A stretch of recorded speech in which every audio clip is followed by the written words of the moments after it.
This man has lost over 250 litres of oil. Good morning, Tank Talk here in Crosshaven. We're here with this tank. This tank is 30 years old, in poor enough condition to be fair. Just a few slight cracks on top. But again, I'll go back to this situation. I keep going back to it. This man has lost over 250 litres of oil. He's away on holidays. He has this gauge that's fitted. It gives him an indicator if oil is going out of the tank on his phone. And he looked at it in the last couple of days and he saw that the oil was dropping, and the heating is not on.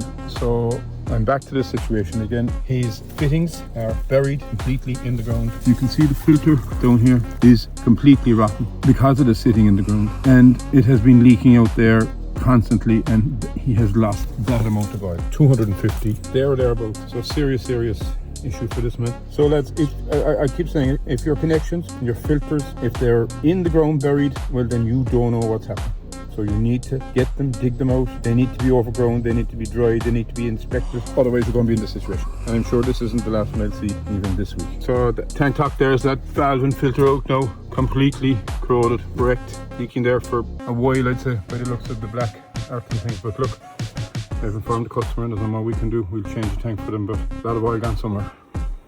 So Tank Top just finished that job there now in Crosshaven. New tank up. We had to put a new base underneath us as well because it was sitting on fresh air. Well, muck actually, but so new base up. You can see there, new valve filter and fittings there, up off the ground.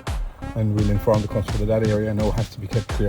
Again, he lost a lot of oil. Where it went to, I don't know. We'll inform him of that. But he only bought this house a month ago. And again, I find this creeping in the last 18 months where people have bought a house a month, 3 months, in actual fact 2 days in one case, and the tank is leaked, or they find cracks in the tank or whatever. But they are paying engineers and they're paying auctioneers massive money, and these guys are not checking the simple things. They'll go up into the attic to checking water tanks, and they'll check sewers, but this will cause the most damage of anything else in your property. If this leaks under your house, your property is devalued. So I would just say to any engineers or auctioneers that are listening to this or look at this, make sure that you check these tanks. That tank was 30 odd years old, and as I said, fittings buried in the ground. But at some stage, some customer is going to come back to you and they're going to say, I want my money back, or I don't want the property anymore, it's now devalued, I want money back from you, or we are going to court. And that's where it is going to end up at some stage very shortly. As I said, we've seen this creeping in over a month. So anybody buying a house, you need to look at this, because this is what's going to cause you the most damage